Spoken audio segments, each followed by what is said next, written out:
Now, I have Mr. Siddiqui also with us. So let me also call Mr. Mukesh Khetrapal. A very warm welcome, Mr. Khetrapal. How are you? Thank you. Thank you. Thank you, Saurabh. Thank you so much. शुक्र है आज शुक्रवार है. Hello. The Am I pleasure is audible to mine. you? Yeah. Right, sir. And for everybody, I bring forward Mr. Mukesh Khetrapal, my mentor and the guru of this Dhakar series, the really Dhakar man. Sir, I welcome you to this webinar. I request you to please start the webinar and let me, call Mr. Siddiqui also on board. Yes. Please let me know when Mr. Siddiqui is in. Yeah, Mr. I can Hi, see good Mr. evening. Siddiqui. Good evening, sir. Good Hello. evening. Good evening. Good evening. Pleasure. Absolutely, Saurabh. Thank you. Yeah. Uh, sir, if you Thank allow you me to very say much. a few It is words, absolute pleasure. yeah. So if you allow me to say a few words about Mr. Siddiqui, he needs no introduction. Sure. I have had the opportunity of working for his organization and have known him from a distance. Uh, as an off chance, I took the opportunity of calling him up and said that, invite him to this program. Mr. Siddiqui is the chief mentor for Maruti Suzuki India Limited. He has been playing a very apex role and has had a long stint with Maruti Suzuki, before which he has also worked with Escorts, as well as, he's worked with Holland Tractors. And he has held several assignments both in India and overseas. It might be surprising for you to know, but Mr. Siddiqui was a keen cricket player. Am I right, sir? Oh, yes. Oh Yeah. my God. That's the news. Oh, yes. He was a keen cricket player. So he now, wears the hat of a chief mentor. In addition, he also looks after the reality, business, okay, of Maruti. He is on the board of Maruti Suzuki Limited, as also for Maruti Scooters, Suzuki Scooters India. He is, of course, a postgraduate in HR and a very, very respected person in the HR domain area. He has played a yeoman's role in the National HRD conference that we have. It's an apex body for HR executives, which he has been instrumental in giving the direction to that organization. And I can see that he's also, going to be part of the World Congress on HR, which is a program which is coming up a little later, in a few months from now. So, sir, welcome so much to the program. Thank you very much. We have a very interesting topic today, and I will leave the floor to you. The discussion that we're going to have is around leadership. Right. That too in a disrupted world. Now, Right. who better than Mr. Siddiqui, to help us to find our way through this, mammoth, if I may say, epidemic that seems to have disrupted our lives and our professional lives and our personal lives. So, what could be, if I may ask you, the most critical role that a leader will need to play, especially in a disruption, and that too in a crisis of such huge magnitudes? So, Yeah, I your think. opinion, sir? Yeah, I think is the kind of last 4.5, 5 months which we have gone through globally. I think uh, countries have been impacted, businesses have been impacted, corporates have been impacted. But as I was discussing with you earlier, I think this is where perhaps the real test of character of leadership comes into play. Uh-huh. I think most people I have seen in my 40-year career, they aspire to be a leader. They enjoy the leadership role. Actually, everybody wants to be a leader, right? Right. But to a great extent, I think handling this kind of, unprecedented crisis or disruption or adversity, is where the leadership character is really tested to the core. When I look at Surely. our personal experience for Maruti and also for helping people in the HR fraternity across the country, even outside India, I have been having one very specific view is that perhaps this kind of situation requires, and that is what we did in Maruti, is the first and foremost thing is to have a very strong communication with the core team in the company. Because Mm-hmm. crisis of such unprecedented kind of a, kind of maybe magnitude where we had zero experience, we just did not know how to decode it. We were not sure what is going to happen next. And perhaps when we looked at this deadly virus, perhaps there was this scare, this uncertainty bug in the minds of all of us.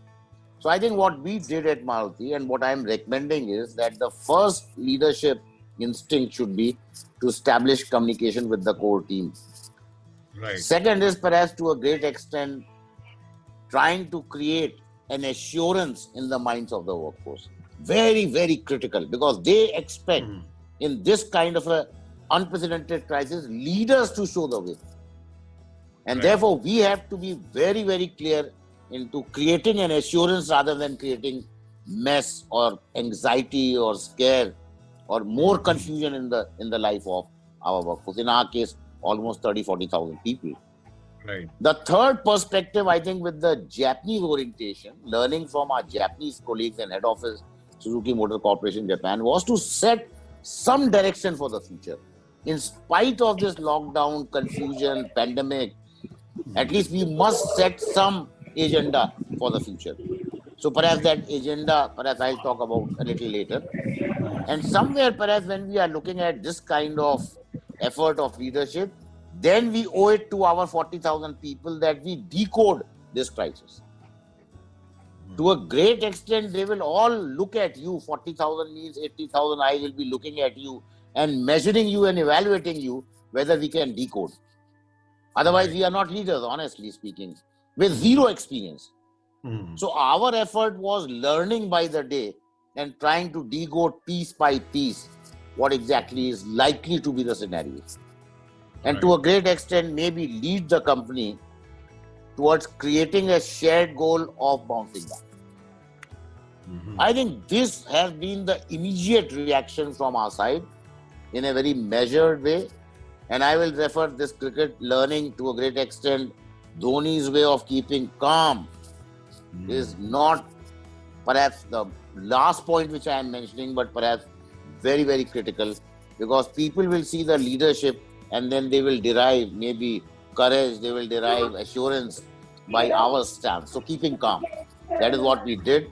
And that is what I am recommending in this kind of a situation to most of the corporates. One thing which we must delete completely, avoid Right. completely, is reacting to this kind of a situation. Reacting in a crisis situation, totally avoid. And I think see. big learning comes from Japan, whether it was tsunami in north part of Japan or other kind of issues they have faced. The character which we have learned from our colleagues from Japan is that never react or show anxiety. Keep your calm because you will be able to see things much more clearly in that kind of state of mind. In any case, sir, a Japanese to react is he nods his head and you don't know whether he's saying a yes or a no. The culture is such Mukesh, I think it has been, you are that's right, another it has matter. been a great learning to be in Right. control of your emotions. Have a dispassionate view of a business situation is the biggest learning from them.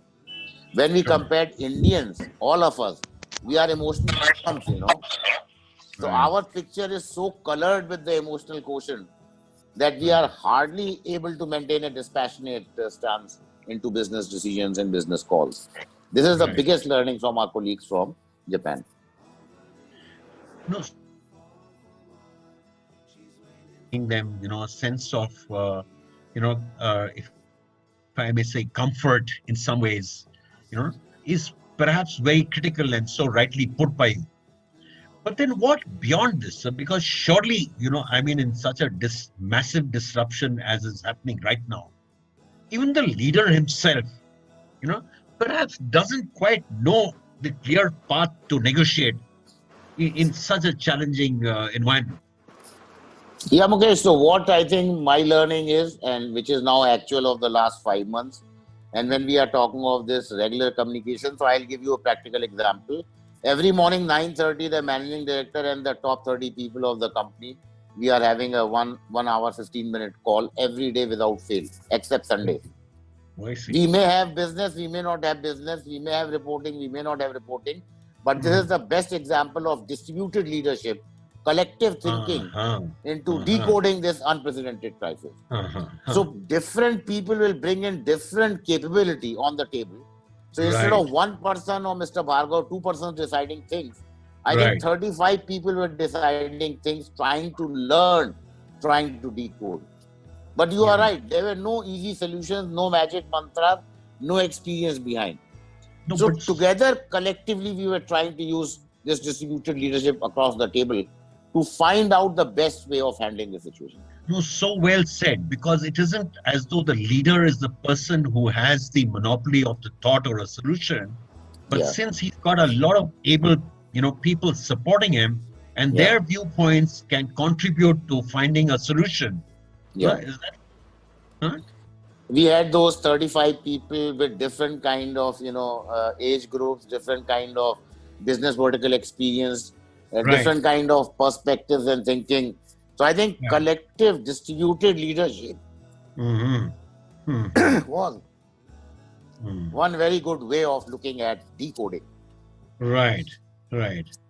And is it that this is, this collective distributive leadership, as you put it, is only so apt in situations such as this, or is it even in normal circumstances a collective distributive, approach works?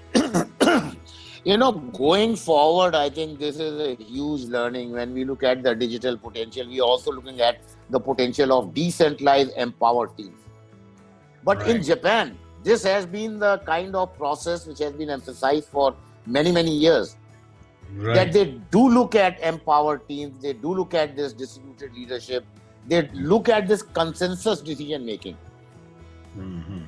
In a way, this learning is actually there in Japan even before pandemic or any such thing. So for Right. Maruti, there's nothing very new. Yeah. Yeah. But I think when we are looking at post-pandemic going forward, when we are looking at this digital explosion, really huge potential, whether it is robotics, whether it is a kind of machine learning, whether it is kind of kind of AI, which we are going to see in various products and services. We are looking at the potential of virtual platforms as we are discussing right now. Right. I think somewhere distributed leadership is going to be the way forward. Mm-hmm. No, so which means that if you distribute, if it's distributive leadership, which means that you also have to give a lot of empowerment. Then I am told that Absolutely. yeah, I'm told that in Maruti, even a worker on the line has got the authority to stop the line if he finds that there is something wrong. Is that right, sir? Yeah, that is right. Therefore, I'm saying in terms of our Japanese experience, this kind of management practices have been there for many years. And therefore, perhaps when we look at the work culture in such companies, including Maruti, that there will be only one work culture which is stated and which is actual, and which I is see. empowerment, which is Right. decentralized distributed leadership, which Right. is looking at cross-functional teams deciding very critical decisions. Uh-huh. There Okay. is a Ringi system by which we decide approvals. So Okay. Ringi system can be as junior a person, assistant manager level will be the process owner. It Right. may go to me or it may go to the managing director, which is fine, but it is all consensus decision making, which is another form of distributed leadership in practice. Right. No, so going forward, then, I mean, disruption is here to stay. I mean, today it is COVID, and like you were saying, tomorrow it could be AI, or it could be automation, or it could be digitalization, or who knows? I mean, so actually, is this going to be a way of life, going forward? Yeah, perhaps to an extent, I'll share with you one experience. When I joined Maruti in 2003, somewhere September, October, the Right. main mandate was that please convert this company from a public sector to a private sector. Right. Now, in terms of the government decision, disinvestment already took place. We became part of a listed company. But how do we change the people, the culture, the policies, the mindset? Correct. That was the task given to me. So even that was like a pandemic. It is not easy to change a 21-year-old public sector company into a private sector company by some Correct. magic mantras or something. It doesn't Yeah. happen that way. Worldwide Right. experience has been very tough. Converting a government company to a private sector company, that to a Japanese multinational, is next to impossible. Gabbar Singh chahiye, wo bhi zinda. Something like that. वो Now, आप बैठे हमारे सामने. so therefore, I'm saying this kind of challenge of turbulence, what I Right. define is transformational leadership, will be Right. need of the hour at every part of our corporate life. 2003, I faced one such situation. We did that 5 years. It took me to change. Now we are very happily vibrant, a private sector company doing extremely well. Still number one. Right. People said in Right. 2003, now this company will die off because competition is coming. Nothing Right. happened. We are still number one. Right. So the taste of the pudding is in terms of the leadership challenge, with the Right. changes which are happening, what you refer to the VUCA world, or now we are looking at pandemic. Earlier we were Right. looking at digital. Some challenge or the other will create turbulence. Right. Handling turbulence can be only if you can handle transformation. Right. And therefore, I keep on talking to various conferences and various levels of professionals, including CEOs, that we Right. must learn to selectively delete the past. Uh-huh. That's the change, that's the transformation, inbuilt mindset, process, preparedness I'm talking of. If you are going to hang on to the past, you are going to Right. create a big challenge for yourself, for the company, for the corporate, for your team. Right. And our tendency, normal human tendency is कि हम लोग को वो बाजार में वो polythene की पन्नी मिलती है, हम उसको संभाल के रख लेते हैं, बच्चे के दहेज में काम आएगा. Selectively delete the past तो होता ही नहीं. It's very tough what I am saying. But if you are able to do that, then you Right. are creating space for envisioning the future into the present. So, but that's easier said than done. And there, I mean, like you're saying, and Yes. therefore there is a lot of, surely pain, to get that gain. Yeah. So how do you handle that? It becomes a huge, and especially in a large organization such as yours. So how do you Yeah, so manage that? changing perhaps process? this private sector experience, perhaps when I look at 2003 to 2007, 2008, I think this short-term pain for long-term gain is what was one theory which we used. And second is we created a shared goal. And I'll give you one very simple example. At that point of time, 2003-4, including union, including vice presidents, I asked them, would you Right. like to be number one in Maruti in Indian auto industry 2010, 7 years from now? They said, yes, we will be. Okay. That. I said, that is emotion. Tell me some rationale how you will be number Right. one. And then they had no answer. And then we wrote the answers, creating a shared goal. We all want to be number one in 2010. Then what transformation we want to do now so that we are staying ahead of the competition? Transformation is driving change. Transformation is leading change. But Right. the prerequisite is that you must be prepared to selectively delete your past. So we changed so many policies of a public sector company. It was painful, short term. But long term, we created gains like a kind of a variable pay bonus, and which is Right. much 5-7 times bigger than what they used to get at. So then your long term gain, if the company does well, I said, Right. then you will also Right. do well. Right. So creating a shared goal, No, so, and so that will is be easy for you to then selectively do. So is it, what is the most Yes, please. difficult part? Is it managing the technology, or is it managing the people, or is it, managing the environment? I mean, what is the leader's role? I mean, he seems to need a multiple set of skills to succeed. Which is the more important skill that you would think is required of him? Many people ask us that why Maruti is 50% market share and rest 20 companies are sharing the rest of 50%. Answer That's is very right. simple. I think perhaps when we look at top leadership ethos, when we look at to a great extent the capability and commitment of people, both are important. If people are loyal and committed but not capable, it doesn't work. If people Right. are capable but selfish and greedy and very calculated, it doesn't work. Right. Capability and commitment of people. And it Right. comes from the third factor is what culture you inculcate into the company. Uh-huh. Not the stated culture, something else, board pe likha hua hai, something else, and actual culture is something else. Not that. One Right. culture. What you tell a newcomer that you will be joining Maruti, this is our culture. When he comes, he says, yes, this is 100% what I was told. This is the culture. Not that stated culture is heavens, actual culture is hell. I'm not talking of that. Three perspectives I am again repeating. Top leadership ethos. Somebody, Right. people like Mr. Bhargav, Mr. Nakanishi, Mr. Ayukawa, Right. Mr. O Suzuki, they played a key role in creating that leadership ethos, caring for people. In Right. today's context, Right. post-COVID, whether it's a contract worker, whether it's temporary worker, whether it's a vice president, we Right. have treated them the same in the last 5 months. Yeah. Payment of salaries, benefits, perks, medical treatment, every damn thing. Same Yeah. contract worker, same vice president. Yeah. Oh, no, what's more, you all sit on the same huge dining table together in your dining Same. hall and eat the same food. You know, Same food. and Yeah. everyone queues up to get his food. There are no special, differences. Nothing. So perhaps when I am saying leadership ethos, the kind of work culture you inculcate, and then you create this capability and commitment in your people. It makes a huge differential. Forget about machines and this. Everybody has got, power windows. Everybody has got the best paint shop. Then why Right. they don't have the 50% market share really? Somewhere, perhaps I look at this people ownership, people commitment, people capability, the kind of work culture which the leadership has created in Maruti. That brings on the kind of 2x or 3x or 4x of performance, ownership.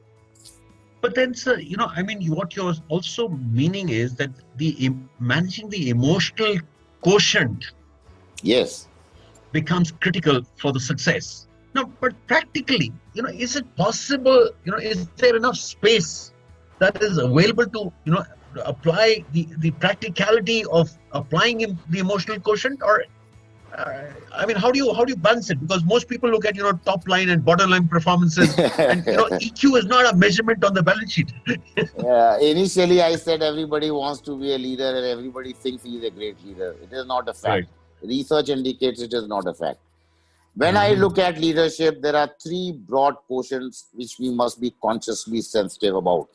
Right. Vision quotient of leadership, extremely critical, Right. but very poorly reflected in leaders, generally speaking. When we look at the business quotient, as you rightly said, very highly visible in everybody. Everybody is a very top business leader, bottom line, top line, demanding accountability, sacking people, downsizing, all that kind of stuff. Great. Right. We talk of emotional quotient of leadership, the third, kind of piece. People are not even aware of. Very sad. Very badly ignored. And one perspective of vision quotient and one perspective of maybe emotional quotient, let me talk to you quickly. We were having the first managing director from Japan, Mr. Shinzo Nakanishi, and you are aware of that gentleman because you have been with us for a long time. Yes, sir. Mr. Nakanishi and I were going for a tree plantation at Manesar car plant very early, 2008 somewhere. Right. And we reached there early, so I asked my plant people what tree we are going to put in. They said ficus, XYZ, some horticulture name, but they also said mango trees. So Nakanishi was 63 and retirement age in SMC is Suzuki is 65. So they said this mango tree will come up in 6-7 years. So we were doing 40,000 trees or something. So I told Nakanishi-san in a little humor that what you are going to do today, you will not get any fruits, but I'll be enjoying these mangoes at Manesar.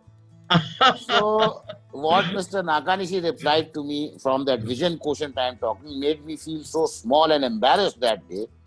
He said, Suzuki-san, one responsibility of the top management team like you and me is to create a healthy company for the next top management team which will come and take over. So he was actually talking of a vision of building a very healthy company for the next top management team of Maruti 5 years down the line, 7 years down the line. That is building institutions, building people, next level of leadership. That is the vision quotient I am talking of. 5 years, 7 years, 10 years. Not me, myself, today, every benefit centralized around my needs. Very, very poor. It was a great learning for me. Emotional quotient, we look at listening leadership. A good leader is one who has the capability to patiently, with empathy, with sensitivity, listen to his people. That's all. Great leadership ingredient. Related to that listening leadership is empowerment, is encouragement, is appreciation, is empathy. Mm. And people will respect you. Mhm. You know, when an army commander on the border says go and fight and die, what happens at that point? Who's Right. prepared to die? He creates that Hmm. listening environment, that appreciation, Right. that encouragement, that empowerment, that we see that our country is the first and foremost objective, that I can even give my life for my country. This is the thinking Right. of a soldier created by that commander at the border, Mhm. you know, Mhm. at the Mhm. war front. So perhaps when we look at emotional quotient, the power of emotional quotient in driving business performance is immense, Mhm. provided Mhm. you and I are conscious that there is something called emotional quotient. Mhm. Because when we talk of robotics, when we talk of AI, when we talk of machine learning, we talk of digital potential, who's going to handle it? Honestly, tell me. People are going to handle it. Mhm. Mhm. Whichever way, data Mhm. analysts, people are going to handle it. Mhm. Mhm. We don't get into this mode that computers will run my business. No way. Mhm. End of the day, you and me will be required somewhere or the other, in some role or the other. I think this has been the history in the last 50, 60, 70 years of inventions and discoveries, you know. Mhm. Nobody has replaced human beings, honestly. Right. And in Maruti, I think our experience, very big way, people are contributing to their fullest potential is our biggest success today. Differentiator in success today. Right. No, that's well said, sir. So, but I mean, when you talk about, these two aspects of leadership, and you have mentioned somewhere something called virtuous leadership, and then you talk Yes. about toxic leadership. No, Yes. so, what do you mean by virtuous leadership? I mean, So is it to do actually, with values and you and know, I should have good late virtues? doctor, late Dr. Preetham Singh and Dr. Asha Bhandarkar have done a book on this, Okay, he and was they my have professor in interviewed. XLRI too. All He right, used to right, talk right. Is before our he came mentor, to MBI. our Yeah, guru, you know. yeah. So Unfortunately, unfortunately, he rest passed his soul. away, Yes. and I was part of that project. And I think some senior people, CXOs and CEOs and HR leaders, they interviewed. Based on that, they created this concept of Right. virtuous leadership and toxic leadership. Let me first talk about toxic leadership, which Right. is more common. Toxic leadership is a kind of an Mhm. autocratic style where power-centric mindset, me, myself, me, myself, me, myself. Something like Zero Mr. care, Trump. zero care for people, Yeah. zero care for emotional quotient, zero care for empathy. The basic objective is power-centric, Mm. centralized model Mm. of leadership. And Right. they may have political interests, consciously or unconsciously, because of this power-centric Mhm. mindset. And they cannot see Right. beyond me, myself, everything I decide, you know. Mm. Now the Mm. impact on the Mm. followers, the team, the workforce is toxic, Mm. because you will be creating frustration, you will be creating kind of suppression, you will be Mhm. creating to a great extent non-performance, you will be Mhm. creating a kind of a blind spot for your leadership, which others will be able to see but you cannot see. Mhm. Virtuous leadership is basically Mm. simplicity, Mm. modesty, is builder and groomer of people. Uh, Virtuous leadership is uh-huh. mentoring. Virtuous Right. leadership is patience for failure. Virtuous Mhm. leadership is listening leadership. Mm. Mm. Virtuous leadership is assimilating leadership. Bring different people and make them work together in an eco environment which is wonderful for all of them to coexist. In our case, Mhm. Maruti's case, 4 generations are working together. People Right. below 30, people below 40, people below 50, and people Mm. which are 55 and above. But they are Mm. coexisting. Mhm.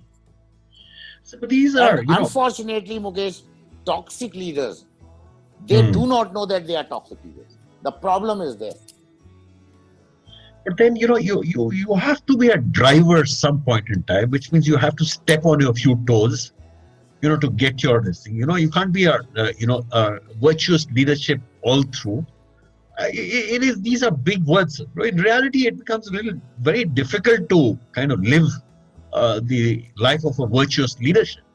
We have seen leaders. I have seen leaders in my career in Europe. I have seen leaders in my career in India. I have seen leaders in Japan. I have seen leaders in Korea. Hmm. And there is a possibility that with the virtuous mindset, you may have 6 leadership styles, part of the situational leadership theory. Right. Depending on the maturity, age, capability, expertise of the followers, you may pick on Adapt a particular according. right. leadership. You must Right. have this capability to shift into 6 leadership styles. Right. So Right. when I am dealing with youngsters, you require telling leadership, hand-holding, guiding, showing them the way. Sure. But Sure. when I am working with my vice presidents and executive directors, I don't need to breathe down their neck, I Right. need to give them distributed leadership, decentralized actualization, Right. only a kind of a policy level, guidance or handholding. Otherwise, I don't need to breathe down their neck. Let them do their own job. That's the way Right. you need to shift into your leadership style. But toxic leadership will prevent you into shifting into this various leadership styles. You will have only one fixated style. Big problem there. Okay, but now, sir, you've been talking a lot about top management leadership. Yeah. But it does even apply to, let's say, junior managers or middle managers, and and what is the kind of message you want to give them in this context to succeed? I think you have raised a very, very critical point. In my thinking, leadership is a mindset. It has nothing to do with level based. Leadership is a kind of a decision, is a choice. Right. So if an assistant manager or an executive decides to be a leader, then you'll have to be different from others. Then you'll have to inculcate that mindset, which I am reflecting in terms of vision quotient, in terms of emotional quotient, in terms of business quotient, in terms of 6 leadership, style, stiffling through, capability, flexibility. All that you must reflect in your mindset. You must be prepared to take responsibility, and you must be prepared to handle adversity. When the Manesar incident happened, and then the entire company was looking at me, including the chairman, MD, board, everybody down the line, up the line. Then I became the de facto leader of the company, and I was tested to the core. Right. If I would have not taken out the company at that point of time, then I was failed, exposed to adversity. Now, again, we are facing another adversity here, pandemic. Yeah. Now we are driving back. We have reached almost 100,000 a month gradually. Yes. So we are showing the way. Company is doing fine. Right. September, October, we are going to be pre-COVID almost, reaching that level, hopefully. Right. So you are tested all the time, All right. There and is to a great extent, perhaps when we are looking at this kind of message, I think one personal experience I will share with you is, in my thinking, a leader has to be a good human being. He has to be a good human being, fair, objective. But even more critical is that he should be seen as a good human being, as a good, fair leader. Being fair is good, but seeing fair is very critical. If people see you as unfair, then your credibility is going for a toss. To be seen as a leader which is fair, objective, supportive, virtuous, then you have to come up to that, test of character with your actions over a period of time, 5 years, 7 years, 10 years, 20 years. Right. So what perhaps people talk about you is your leadership credibility, which you earn over the years. Being fair, very important. Being a very good human being, very important. But seen fair is even, because perceptions are greater than reality. No, well said. Well said. Well said. Sir, I can read a question that somebody has kind of put on the chat box now. It says that, whatever leadership it is, one needs to be a motivator rather than a controlling kind of a person. So, is it a mix of both, or is it? Surely control is important. What is your views? No, I think to a great extent, I will talk to you about my experience working with, say, for example, people like Mr. Bhargav or Mr. Nakanishi, or earlier in Europe, there was a gentleman called Franco Fusnani, or Mr. Ravina, global HR head for Case New Holland, part of Fiat. One thing common which I have seen, that they can create excitement in the followers with their presence, with their contribution. That excitement will lead to motivation, will lead to ownership, will lead to performance, will need to stretch efforts. So I fully endorse, command and control is outdated, delete, gone. When we look Okay. at multi-gen, especially when we look at millennials, Gen Z or whatever we call them, they will be looking at a Right. participative model, a assimilating model.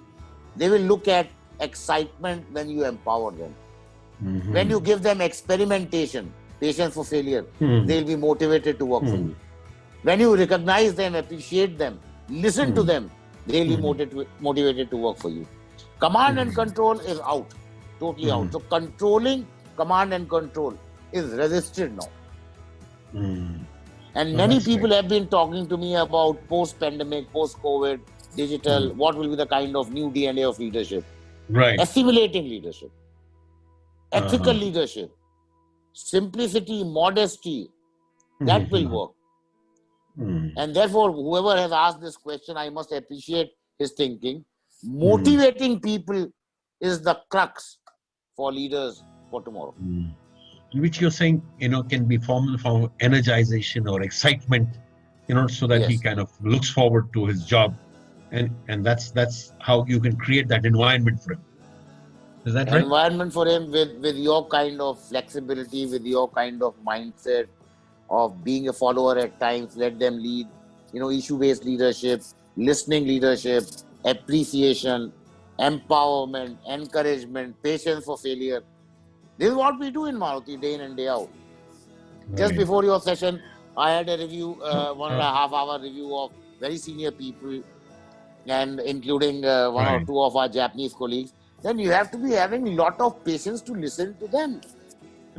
That is what I was doing last 1.5 hours. Okay.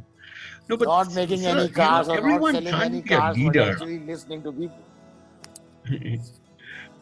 Yeah, it's tough. In my thinking, it's tough. Yeah. And therefore, I say it's a conscious choice. If you take Mhm. that choice, then you'll have to, ride through this tough way, of proving your credibility by But walking the talk, really. right. No, but all that well said, sir. But the fact is that everyone can't be a leader in an organization. You need followers also. If everyone is You going to know, become a leader, then it'll become chaotic. I mean, you need Mukesh, somebody to just do what he's told. 2003, I joined. 2005, the company wanted to make me executive director, part of the Maruti board, but they said, "यार Right. आपको तो 3 साल भी पूरे नहीं हुए." So we will Uh-huh. make it in 2006 immediately after you complete 3 years. So they did it. At that Right. point of time, Mr. Jagdish Khattar was the managing director of Maruti, and IES, very bright gentleman. Right. Right. Right. And he told me the moment he gave me this order that you are being promoted to executive director, he says, Right. Mr. Siddiqui, I know you know for sure, but I am just repeating for the sake of repeating, Right. that this elevation is given by the company board. Uh-huh. But you have to really aim at an elevation in terms of your credibility, in terms of 30,000 people at that point of time, maybe 20,000 people, something Right. like that. Right. And I said, yes, I understand. This order is wonderful, thankful, gratitude. I am really honored, privileged. But actually, people in terms of inside Maruti, people in terms of external world, whether you are accepted as a leader or not, Right. that is where the credibility is. Mhm. So aspiration, fine, but journey is tough. Right. Okay. No, so going forward, sir, I mean, let's say, in the next, the role of a leader in the next, for 5 years, in 10 years, and you're saying that, and that common saying that more change has happened in the last, 5 years than happened in the 50, and I'd say more change has happened in 5 months than has probably happened in, 5 years, and so that span of leadership, time for him to respond is becoming so it's shorter and shorter. So to be a leader, I mean, you'll probably have to have a lot of sleepless nights to be a leader today, and stay, and earn that position. So how do you manage? Because a leader is put to test, and I'm sure he has to produce quarterly results, and Yes. the value that you keep talking about. So how do you do all this in this if I may say, topsy-turvy, fast changing environment. In that perspective, again, there is a little bit of learning from Japan. Three perspectives they talk about. They talk about a good leader should be the one who can have a spacey vision, very big vision. You look at Dhirubhai Ambani, it is getting proven. You look at Mr. Sunil Bharti Mittal, spacey vision, big vision. Right. And you will have thousands of examples of very successful leaders there. Right. You look at second is speedy decision making, which is risk oriented. You take speedy decision making, there is a risk involved. Right. Compared to a test match, come to 2020, there is a risk involved. Sure. You would like to hit everything out of the ground, there is a risk involved of getting out. Right. But 2020, they take that risk and therefore they do maybe 10 runs, 12 runs, 15 runs per over, Compared to a test match, you do 3 runs or 2.5 runs per over. Right. And third part is selective reporting. That is distributed leadership. You don't want every damn thing to be coming and reporting to you all the time, Selective, decentralized. So some few things should come to us. Managing turbulence. This one formula in a great learning from Japan is working well in various situations. Now the second perspective, which is Mr. Govindarajan's perspective, a great management consultant worldwide, maybe number one from our own India itself. And we had this great opportunity of working in our suppliers club, 400 supplier companies with Mr. Govindarajan for a long period of time. And I remember one learning from him, which he has done a lot of research of roughly about 70, 80 top companies. And he talks of one simple perspective of a 360-degree perspective, present, past and future. He talks of a great leader having three capabilities. One, you should be able to simply manage the present. Do not complicate the present. Present is visible to us in front of us. We know it very well. So simply manage the present. That is the first quality. Okay. Second is what I talked earlier initially to you. Selectively delete the past. Creating the space for new things, change, transformation. Managing this kind of disruption crisis, Pandemic has forced us to go digital. But otherwise we were meeting physical all the time. But he recommends the second capability as selectively deleting the past. And the third is creating the future, envisioning the future into the present before it becomes obvious to others. Vision quotient. That is what we call the 360-degree view of leadership. You are in control of your present. You can handle your past, learn from that, and then just delete. And then you can create and forecast the future, envisioning the future into the present. This perhaps will be to a great extent moving forward, will become the basic essential hygiene requirement at the leadership level. No, but again, the envisioning the future in such turbulent times is a challenge. Deleting the past, your baggage, is again such a thing. Managing your present, perhaps, to some extent that is the easy part. But this, past and future, and then to thread the, the needle through all this, you need to be a Superman to be a leader. Honestly speaking, I don't think there'll be a Superman perspective, but I'll just share one small new idea which we have picked up from the European environment, American kind of multinationals in the last 1 year. Part of our annual dealer conference last year, 2019, and supplier conference. There was a gentleman, Mr. Vikram Mansharmani, an Indian person who has been teaching in US, great guy, has done a lot of research on the VUCA environment, on kind of big problems happening in the economic front, forecasting them much ahead, like this, recession, global recession and things of that sort. And he talked about one concept which I was very impressed. He talked the next strategy. Being the first or the best may not, being the second doesn't feature. Now tell me, all of us want to be the first. All of us want to be the best. That's what management has taught us all this time. That's right. But now in the kind of, turbulence what you were referring to, I will prefer for you to go first and get hurt, and then I'll see that and learn, and then I'll come later. Okay, So that's a smart way. flexibility of mindset, Right. that kind of openness, Mm. and when you are doing scenario building exercise, that kind of multiple lenses Right. is going to be part of strategic leadership moving forward. Okay. No one way or no one style is going to give you assured success. Right. So perhaps when we look at this opportunity sensing mindset, Right. leadership development is a continuous process in my thinking. Even at this stage, at this level in Maruti part of the board, I Right. think I'm still learning, and I should be open for learning, and I should be prepared for learning. Okay. Learning may come from you, learning may come from my juniors, learning may come from Japan, learning may come from when I go out for conferences, US or Europe or wherever, or Japan, Suzuki head office, or Toyota or wherever. We Right. should be having this opportunity sensing mindset to not only become aware, but also to pick up the latest learning which can add to my repertoire of leadership. Right. So, since you have such a strong experience in the auto sector, so it's Yes. only befitting that I kind of, uh, kind of prick your brains on that. There is a lot of, talk going on about, electric vehicles. There's a lot of talk about, the transportation business changing as such. Yeah. There is I mean, kind of mind-boggling kind of transformations that people are talking about. Business models. I'm told that Tesla doesn't even have a single dealership, and yet has got a valuation which is more than Ford and General Motors put together.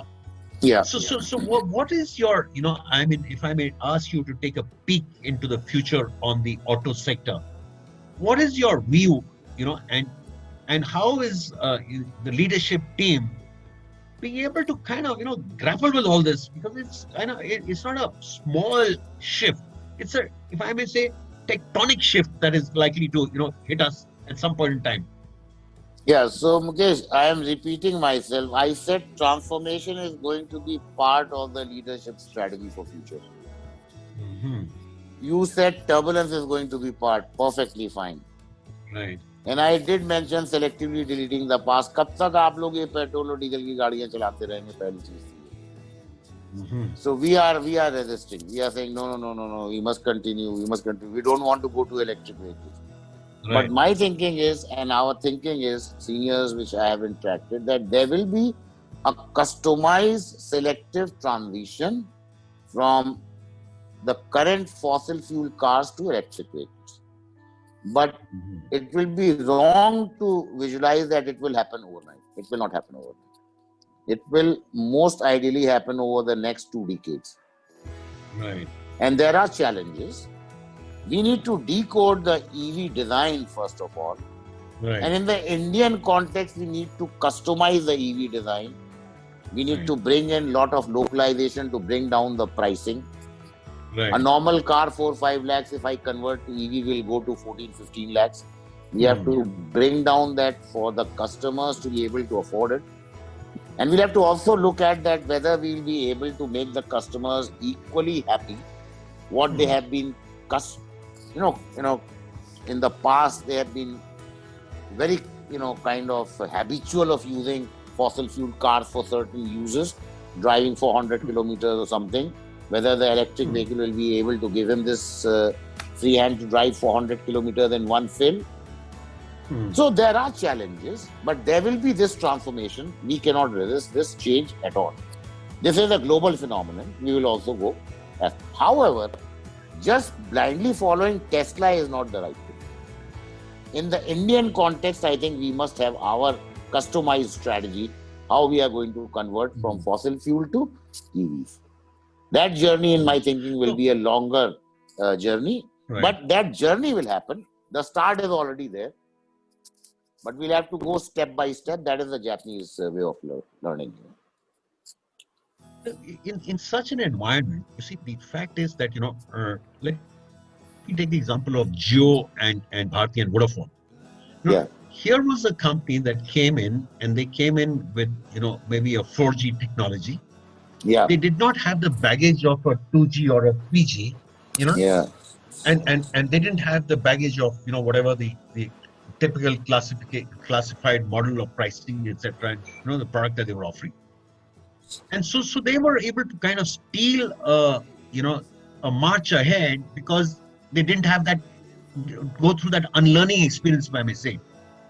Now, similarly in automobiles, you know, here is Tesla, a complete outsider, yeah. has come out of the blue, and traditional manufacturers have what we are talking about, unlearning, you know, their baggage or unloading their baggage.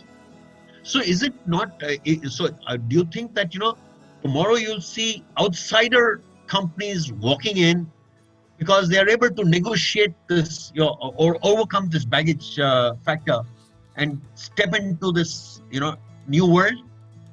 Yeah, Mukesh, I think you have raised a very pertinent point, very, very critical point, because this subject was discussed in Maruti and part of our leadership development about 10 years back or 12 years back. Late Dr. Pritam Singh has raised the same question in front of us. Maybe somebody comes Mhm. from China and starts hitting you like mad, फिर क्या करोगे आप लोग? So perhaps when we are looking at this perspective of VUCA world, many CXOs, CEOs have been talking about it. HR lead role people have been talking about it. I have been talking about it. You talk of volatility, you talk of uncertainty, you talk of complexity, you talk of ambiguity. This is what Geo did to the rest of the world. You Yes, cannot say correct. that I will only play a match with Mr. Mukesh Khetarpal's team. I will not play anybody else. You will have to play Mhm. anybody who's going to come and challenge you in a game of cricket or in IPL or somewhere or whatever. You cannot control that I will only play this team. Right. In a competitive situation, in a landscape like VUCA world, business Mhm. environment, Mhm. competition may come from anywhere. And Mhm. that we are open to a great extent. Mhm. That is what is keeping us on our toes. When we are looking at Mhm. change in product technology in Maruti, we are Mhm. not doing it for our own personal satisfaction. We are doing it to stay competitive. The Right. same thing Right. we will do in the EV space also, and Mhm. move ahead. We are planning Mhm. something which will move ahead. So somewhere perhaps you need to be on your toes, and nothing is Mhm. guaranteed. Nothing is guaranteed. Uh, No, that's right. I think, you know, the change of the DNA of the organization, you know, where, you know, if you don't change, then, you know, the typical story about the dinosaur, you know, how it kind of got knocked off, and dinosaur in terms of corporates also, which you know better than me, you know, many of them were very successful and have Mm. no longer exist. So, and that is purely because they couldn't change their DNA. And I'm sure that, you know, Maruti, under your guidance with the HR perspective that you bring, you know, and your entire team, is surely, you know, adapting its or modifying its DNA to the new context. So we are Yes, I so think you know. there is one principle, Mukesh, I'll like to talk about here is that Yes. you may win in Mhm. most matches is impossible. So you may win some, you may lose some. But the Mhm. bigger learning is that if you lose something, whether you can jump up and start preparing for the next competitive benchmark. I think that is my Mhm. learning big way. Because whatever Right. we do in the last 20 years in Maruti and we have been successful, it will be wrong to say that. We have Mhm. also not been successful sometimes. But how quick you learn and adapt, and Right. post pandemic, I think a culture of adopt and adapt is going to be the key learning for most Right. of us. And If then, most of us can be quick in adopting, mhm. quick in adapting, I think you will be successful. No, If you so want to which remain in your That's very comfort nicely zone, put, sir. so The culture of which adapt and brings me to adopt. my Very nicely final put. question. My final question to you. So, do yes, you need a mentor? You know, because you wear the hat of chief mentor. Do you yes. need a mentor to help you to negotiate this path? You know, so Yeah, I think to a great extent, perhaps when we are looking at this kind of a VUCA world or this kind of a post pandemic, very disruptive kind of world, you use the word turbulence, volatility. I think it is always better to consult colleagues, peers. It is always better to consult buddies.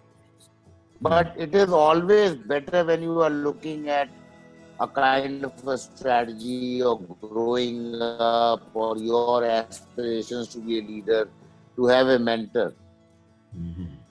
Because somewhere that role which I have played in the last 5 years is building Maruti Right. and building 60, then tomorrow 62, 65, then how long you can expect some of us to continue? So actually your leadership role is to build the next level of leadership, build the institution so that it can Right. remain 2025 number one. Right. And somewhere there, I think mentoring will play a very big role. Very, very big role.